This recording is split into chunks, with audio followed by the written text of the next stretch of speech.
Hey, this is Dan from MusicXplorer. We're here today with Phil Varca of Phil Varca and the SlamJammers. They're a blues rock trio from Long Island. They've been together since 1989 and celebrated their 30th anniversary last year. They've opened up for Robin Trower and Mato Nanji and many others, and are really known for their live performances. So Phil, how you doing? I'm okay. I'm still marveling over the fact that we technologically got this set up. Your band, Phil Varca and the SlamJammers, has been around for 30 years. You celebrated your 30th anniversary last year. Tell us how you got started with the SlamJammers and how that name came about.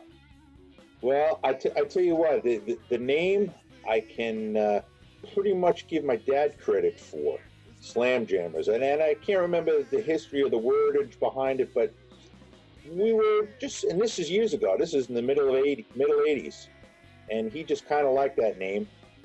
And I liked it too, so it kind of stuck. I always had an idea. The original SlamJammers sound and I won't say the look, but the sound and the approach I was looking for was more akin with the Fabulous Thunderbirds. Really? And more akin with some cats out of Nashville that I just absolutely fell in love with. And at the time, they were going by the Snakes. But it was just a fantastic band. I love the sound so much. What year was that? That was 1988. And you put your band together the next year? I put my band together the next year. I was still on the road at that time, and then when I left the road, I was actually playing in a country band.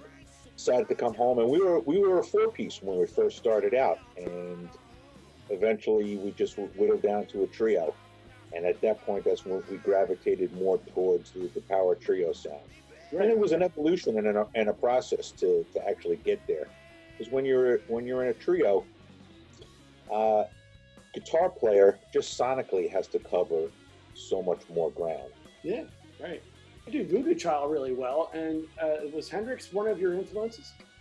Oh yeah, absolutely. I mean, and that goes back to when I was in junior high and high school. And Jimmy was just my guy, and I was more of standing on my own, as that was my guy, where everybody else was, heavily into Zeppelin and whatnot. And I guess it's because it was a trio, and I didn't realize it at the time that I gravitated towards it. Just everything about him just intrigued me, and then that led me on to Robin Trower and Cream, and not intentionally, but I found myself leaning towards trios. Getting back to your music, your first release was in 1992 called Lightning and Thunder. That was a 5-song EP. How did that come about? Actually, the very first one, Lightning and Thunder, I think came out a couple of years after that. The first one was just a demo, and that was when we were a four-piece. That first recording, I'll say, leaned a little bit more towards the Snakes, Fabulous Thunderbirds kind of sound. And the best example I can give you is like Tough Enough, which is, very rootsy, cleaner sounding guitars. That was just some tunes that I had come up with while I was on the road, and then polished and finished them off when I was off the road. Then when we became a three-piece, I decided, okay, we're going to, have to change up the sound a little bit, and that's when we went, with the trio. And that Lightning and Thunder came out, I think, around I want to say 94, something like that. And that was just a little bit more aggressive. I always used to like to add some Hammond organ in the studio just because I love the sound of a Hammond. Yeah, right. Just can't find anybody locally here who actually wants to move one.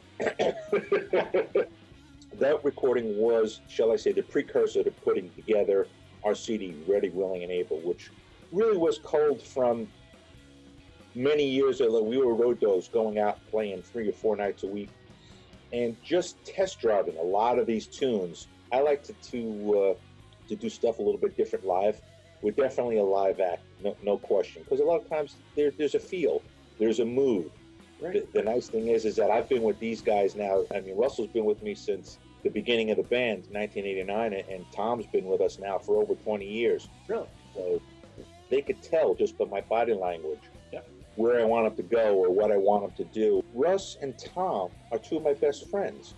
They're not just guys that I found in the local trade paper or on the web and say, hey, you want to start a band? These are guys that I would hang out with, even if they weren't musicians.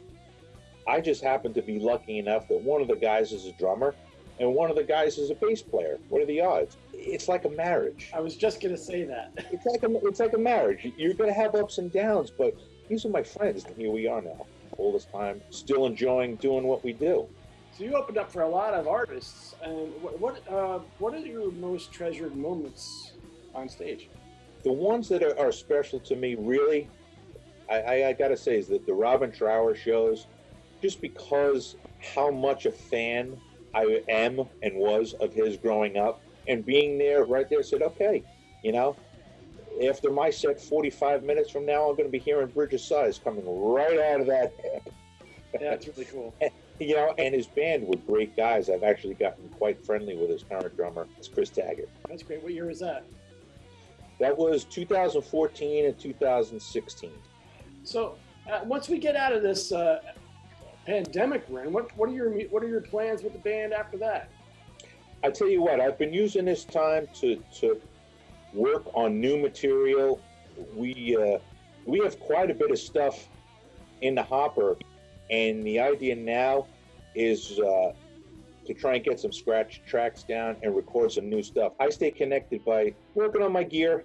Thank you, Phil. You're a kick-ass musician. No, thank you so much. I do what I could do thanks to Russell Stone and Tom Porter. I want to give my guys mention and props because they allow me to do what I do. Yeah, that's right. Well, thanks again, Phil. Have a good night, and we'll talk to you soon. Thank you. You too. Thanks, Dan. Bye. Bye-bye.